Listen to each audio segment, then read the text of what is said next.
खुलुमबाय स्टुडिअ दं आङो राकेश रामसियारि बे समाव हाग्रामा महिलारि बिथांनिफ्राय मोनसे आरजाथावै बाथ्रा बिटिआरनि खुंगिरि प्रमद बर' बे प्रमद बर'खौ जाम्बा बका होनानै बाथ्रा बुंथिदों बिथां हाग्रामा महिलारि बिथाङा बे समाव रागा जोंनानै बाथ्रा बुंथिदों हाग्रामा महिलारि बिथाङा बे समाव हाग्रामा महिलारि बिथाङा प्रमद बर'खौ जाम्बा आरो बका होनानै बाथ्रा बुंदों हाग्रामा महिलारि बिथाङा गिबियावनो बिथाङा बुंनाय बाथ्राखौ खोनासंग्रो Promote Bora Jamba Boka, Promote Bora Jamba Boka, Promote Bora Jamba Boka. बिथां बिटिसिनि बारग' चिफ हाग्रामा महिलारि बिथाङा प्रमद बर'खौ बका आरो जाम्बा आरो बका होनानै बाथ्रा बुंनाया थारैनो बेसेबां गनायजाथाव थारैनो बे समाव बिटिआरनि खुंगिरि प्रमद बर' जाय प्रमद बर'आ 35 लाख सुबुंफोरखौ बे समाव दैदेनगासिनो दं सासे दैदेनगिरि बिटिआरनि सासे गाहाय मावफुं सोद्रोमा बे गाहाय मावफुं सोद्रोमाखौ जाम्बा आरो बका बुंनाया बेसेबां गनायजाथाव बिथांनि जे बाथ्रा बुंनाया हाग्रामा महिलारिनि जे बुंनाय बाथ्रा सासे बिटिआरनि खुंगिरि प्रमद बर' जाय बिटिसिखौ खुंगासिनो दं बिटिआरखौ खुंगासिनो दं 35 लाखनिबो गोजौआव सुबुं अनजिमा थानाय जे बिटिसिखौ बे समाव खुंगासिनो दं बिथां प्रमद बर' बिथाङा आरो बेफोरबायदि सासे दैदेनगिरिखौ जाय जोंनि दैदेनगिरिखौ बे समाव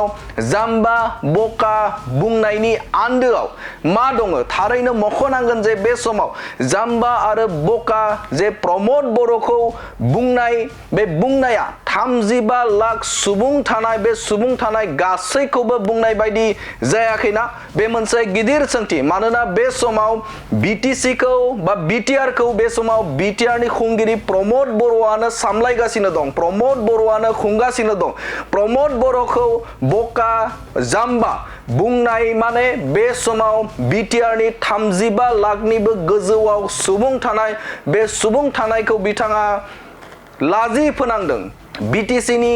बारग' चिफ हाग्रामा महिलारि बिथाङा जाम्बा आरो बका बुंनानै बे समाव लाजि फोनांनाय जादों मानोना बे समाव बिटिसिनि खुंगिरि प्रमद बर'खौ जुदि जाम्बा बुंनाय लोगो लोगोनो 35 लाख जाय सुबुंखौ बे समाव बिटिआरनि खुंगिरि प्रमद बर'आ दैदेनगासिनो दं बिथांमोनखौ सामलायगासिनो दं आरो बे समाव बिथांखौ जाम्बा आरो बका बुंनाय लोगो लोगोनो जे 35 लाख सुबुंखौबो बे समाव एखे बाथ्राखौनो बुंदों बिटिसिनि बारग' चिफ हाग्रामा महिलारि बिथाङा नोंथांमोनाबो बेनि सायाव मा बाथ्रा बुंगोन बिथांनि जे बुंनाय जाम्बा आरो बका सासे बिटिसिनि चिफखौ जाम्बा आरो बका बुंनायनि आन्दोआव थामहिनबा बे समाव बेफोरबायदि बुंनाया थारैनो बेसेबां गनायजाथाव बेनि सायाव नोंथांमोनाबो कमेन्ट सेक्सननि गेजेरजों फोरमायहरनो हागोन थारैनो बिटिसिनि सासे चिफखौ जाम्बा आरो बका जाय दैदेनगिरिया आथिखालाव बिटिसिखौ दैदेनगासिनो दं बे दैदेनगिरिखौ बे समाव जाम्बा आरो बका बुंनाया बेसेबां गनायजाथाव बेनि सायावबो नोंथांमोना बिजिरनो हागोन आरो बे समाव कमेन्ट सेक्सननि गेजेरजों नोंथांमोनाबो फोरमायनो हागोन जे हाग्रामा महिलारिनि जे बाथ्रा बुंनाय राजखान्थियारिखौ बा राजखान्थियारि बाथ्रा जावलेनायाव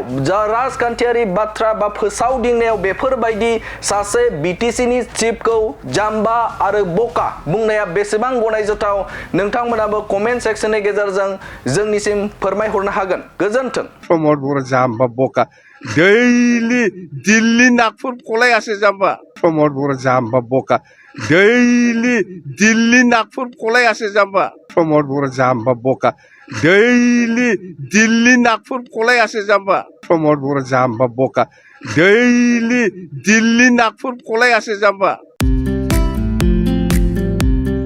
मोनसे गोजोनथाव खौरां दतमा इउएन एकाडेमि फरायसालिया लानानै फैदों मोनसे गोजोनथाव खौरां नंगौ दतमा इउएन एकाडेमि फरायसालिया लानानै फैदों बेसेन नाङै मुं थिसननाय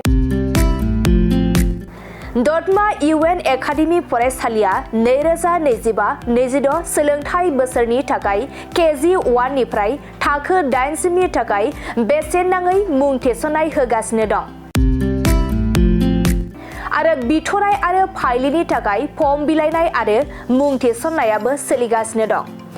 आरो दतमा UN एकाडेमि फरायसालियाव हौवासा आरो हिनजावसाफोरनि थाखाय हस्टेलनि खाबुबो दं। बिनिखायनो नोंथाङाबो नोंथांनि गथ'खौ दतमा UN एकाडेमि फरायसालियाव बेसेन होआजासे मुं थिसननो सानदोंब्ला आरो हस्टेलाव दोननानै फोरोंनो सानदोंब्ला थाबैनो मुं थिसननो हागोन। आरो नोंथाङा आबुङै मिथिनो थाखाय नैबे 7002660387 जानबुं नम्बराव कल खालामना खौरां लाहरनो हागोन।